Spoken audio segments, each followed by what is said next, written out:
Wow, there is so much going on with cyber attacks on businesses, and now it's spreading to small businesses. Up until a year or so ago, you were less likely to have an attack on your business because there's millions of businesses and companies in the United States.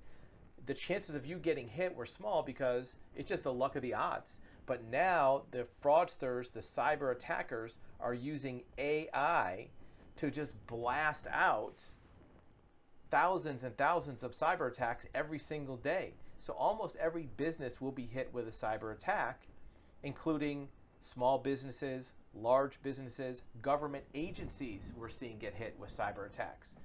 And they're ruthless, these attackers. But there are ways to minimize your risk. Let's take a look. According to this article, it says cyber attacks are rising, including small businesses. It's a troubling trend because a breach can be costly and time consuming. Why can it be time consuming? Well, if they lock up your computer and you can't get to your accounts receivable, you can't get your money from your clients. If they lock up your website, you can't get new business. If they lock up your payroll, you can't pay your employees. And sometimes that can shut you down for a period of time. It can cost tens of thousands of dollars to undo this in maybe a week or two. And that can really throw a business out of whack, not just counting the initial cost, but also many times you lose employees because they just don't want to deal with the hassle. Many times customers go to other vendors because if they can't deal with you, they're going to go to your competitor.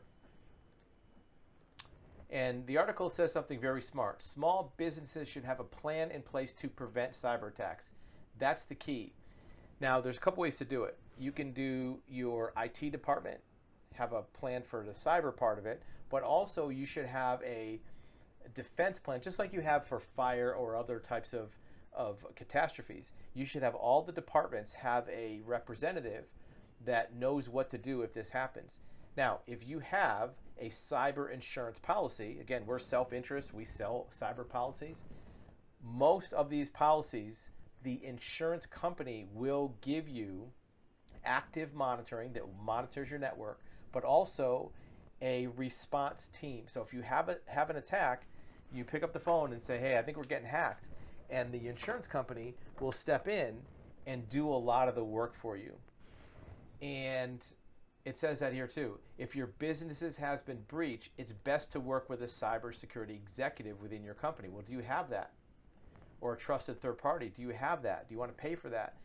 Most cyber defense or cyber insurance policies have that included. Either way, you also need to know about reporting.